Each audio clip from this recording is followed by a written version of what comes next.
Deux mots. Attention, spoiler. Dans le cas contraire, quitte la vidéo dès maintenant si tu n'as pas vu les 5 premiers épisodes de la série Secret Invasion. Sinon, reste, profite, détends-toi. Tu l'as vu, t'es tranquille mon ref. Parlons de Gravik, il se passe quoi? On sait que t'es un extrémiste. Ok, il y en a déjà eu du côté du MCU. On a eu bien sûr Aldrich Killian, on a eu le Mandarin, on a eu pas mal de petites choses, notamment du côté des séries, Carly Morgento ou encore Arthur Harrow. Là, c'est un poil au-dessus, il s'attaque quand même au président des États-Unis, ce qui est quand même assez conséquent. La question que j'aimerais vous poser, c'est mais comment? Comment? C'est vraiment, et c'est comment ça va se finir? Parce que Gravik, on le sait, c'est un mec, il ne va jamais arrêter. Les gars, il a tué son pote. Et juste avant, même avant de parler de Pagon, épisode 1, il tue Maria Hill. On la connaît depuis Avengers 1. Alors elle n'a pas eu un très grand rôle, mais il la tue direct. Alors que il y avait quand même une bonne base de la série, ou en tout cas de la promotion de la série, qui était un petit peu visée vers elle. Elle meurt épisode 1. Épisode 3, il tue Gaïa. Épisode 4, Gaïa survit, mais il ne le sait pas, donc il pense avoir tué Gaïa, mais il tue Talos. Épisode 5, il tue, enfin là du coup ça fait 4, mais c'est parce qu'il a tué 4 personnes, mais c'est l'épisode 5 du coup, il tue Pagon, son frérot, son bras droit, celui qui a toujours, mais quand je te dis toujours, c'est qu'il a toujours été là. Il va essayer de rechercher les récoltes pendant plusieurs jours, etc. Il fait tout pour la cause, pour Gravik. Et ce qui est très intéressant, c'est qu'il y a notamment un dialogue dans l'épisode 1 où tu te dis, oui, alors Pagon, qu'en est-il? Est-ce qu'il fait ça pour la cause? Et après, en fait, tu comprends qu'il fait ça aussi pour Gravik, sauf que ça va plus loin que ça, puisque Gravik lui dit, en fait, tu fais pas ça pour moi, tu fais ça pour la cause. Donc arrête de penser à moi. En gros, je suis la cause. C'est assez intéressant de voir ça de ce point de vue-là.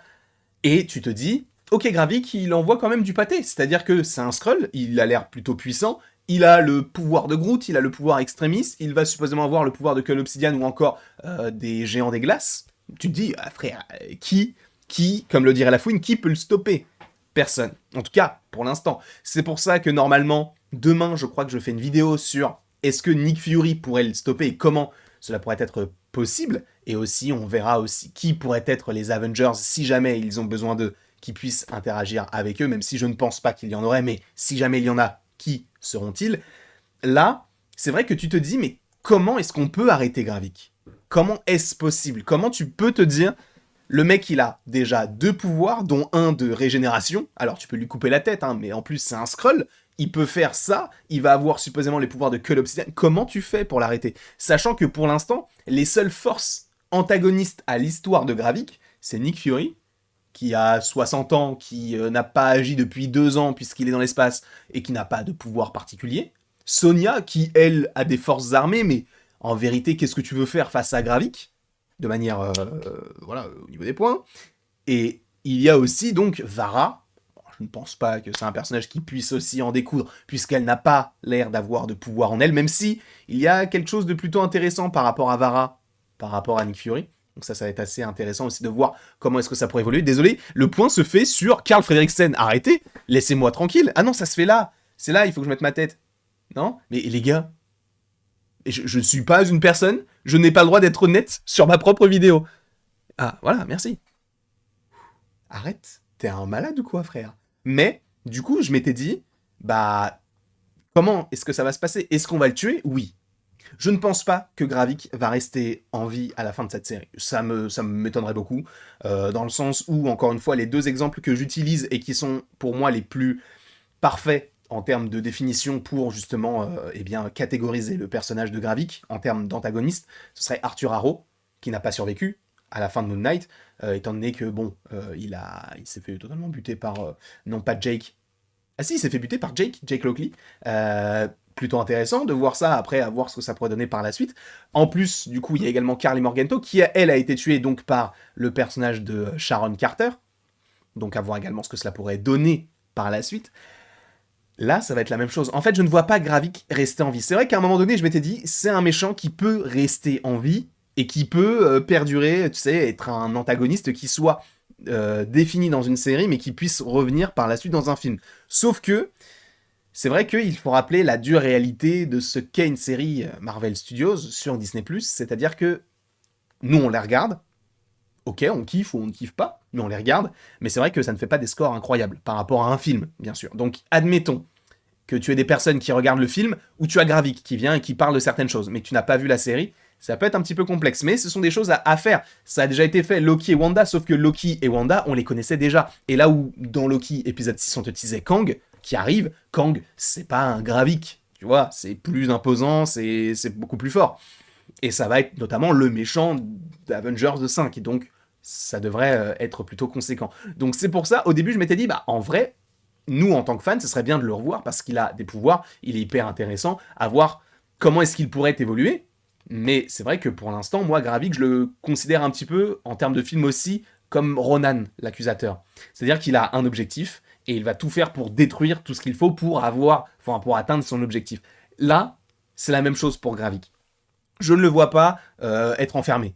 Le mec, il a tellement de pouvoir. Alors après, il peut être enfermé du côté de Damage Control. Ils ont des prisons, la prison Supermax. On pourrait la revoir, sachant que nous savons que dans l'épisode 6, au moins, enfin, c'est le dernier, donc logiquement, si les scènes du trailer sont bien, enfin, correspondent bien à ce qu'il pourrait y avoir dans la série, dans l'épisode 6, on devrait être du côté de Damage Control.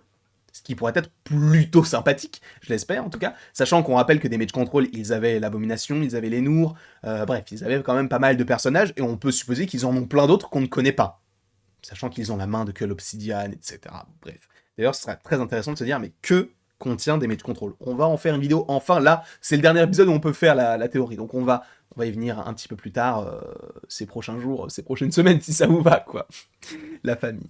Mais du coup, moi, ce que je m'étais dit, c'est que peut-être que Gravik va se faire tuer. Mais d'une manière peut-être un petit peu incongrue. C'est vrai que tu vas me dire, oui, mais il peut pas mourir, il a extrémiste, donc s'il se prend une balle, il va se régénérer. Oui, mais si tu lui coupes la tête, admettons, bah la tête elle repousse pas. C'est de la logique. C'est comme Deadpool oui, c'est Deadpool qui a eu la tête coupée. Bon, après, il la récupère, il la remet sur lui, il fait chute. Mais c'est Wolverine 1. Donc on va éclipser un petit peu ce film-là que personne n'a oublié malheureusement. Mais du coup, moi ce que j'aimerais bien, c'est que Gravik meure. Alors, moi je pense qu'il peut y avoir un bail de on va essayer de le rendre surpuissant à tel point qu'il ne pourra même pas contrôler sa puissance et il implosera, ou il explosera, tout dépend. Mais j'aimerais vraiment que Gravik, en fait, meure par rapport à son côté extrémiste. C'est-à-dire qu'il aille toujours plus loin, et même, tu vois, il est obligé de mourir. C'est-à-dire que même du côté des humains, évidemment, il n'a pas d'alliés puisqu'il veut tuer les humains, et donc conquérir la Terre. Et même du côté des Skrulls, on l'a vu dans l'épisode précédent, frérot, ils lui ont mis la tête dans un sac. Donc bon, à un moment donné, tu te dis, il ne peut pas rester en vie. Ce n'est pas possible. Donc, moi, je pense qu'il va mourir. Comment est-ce qu'il pourrait mourir? On sait qu'il y a une scène dans l'épisode 6 où on aura un combat avec Nick Fury. Je pense qu'ils vont essayer donc de l'enfermer dans cette petite bulle, et qu'ils vont essayer soit de lui enlever ses pouvoirs, parce que ça a l'air d'être un nuage, etc., et après de l'enfermer, c'est possible, soit de lui donner tellement de pouvoir qu'il va finir par exploser et ne plus pouvoir contrôler sa puissance. Je pense qu'on peut partir là-dessus. Je ne dis pas que cela va arriver, mais que cela pourrait arriver. Je ne pense pas que Gravik, avec ce que l'on voit là, pourrait rester du côté du MCU. Je ne pense pas. Ça aurait été très cool, parce que c'est un très bon personnage, très bien joué, etc., mais je ne pense pas que Marvel irait jusque-là. Donc moi, je ne pense pas qu'il restera. Est-ce que vous pensez qu'il sera toujours en vie à la fin et qu'il pourrait être même l'un des antagonistes par la suite, j'ai n'importe quoi, des 4 Fantastiques, même si apparemment ça ne devrait pas se diriger là-dessus, je ne sais pas, sachant que les Super Skrulls sont connectés aux 4 Fantastiques, donc on verra tout cela bien sûr en temps voulu. Donc n'hésitez pas à me mettre tout cela dans les commentaires, n'hésitez pas non plus à aimer, à partager, à commenter si vous en avez envie donc, et à vous abonner si ce n'est pas déjà fait, peut-être que je l'ai déjà dit mais je m'en moque. Abonnez-vous 2 fois. Ah non, parce que si vous double-cliquez, si vous cliquez sur abonner puis abonner, du coup vous vous désabonnez. Donc abonnez-vous s'il vous plaît. C'est sympa, on est bientôt, les gars, on est bientôt 80 000. Et aujourd'hui, c'est un jour très particulier, parce que je sais que tout le monde s'en fout, mais ça fait 6 ans aujourd'hui que j'ai lancé la chaîne. Enfin, je l'ai lancé le 17 juillet, mais la première vidéo de la chaîne date du 19 juillet. Donc, 19 juillet 2017, bien sûr. Donc aujourd'hui, ça fait 6 ans que la chaîne existe réellement avec la première vidéo. On fera un live normalement ce week-end, afin de revenir là-dessus. Ça pourrait être très cool, le live des 6 ans de la chaîne.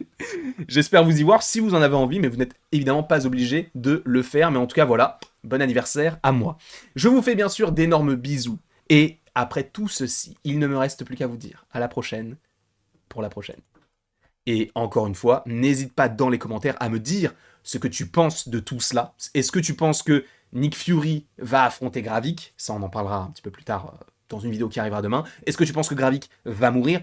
Si oui, de quelle manière? Est-ce qu'il sera enfermé du côté de Damage Control? Tellement de questions. Est-ce qu'on le reverra? N'hésitez pas à me mettre tout ça dans les commentaires.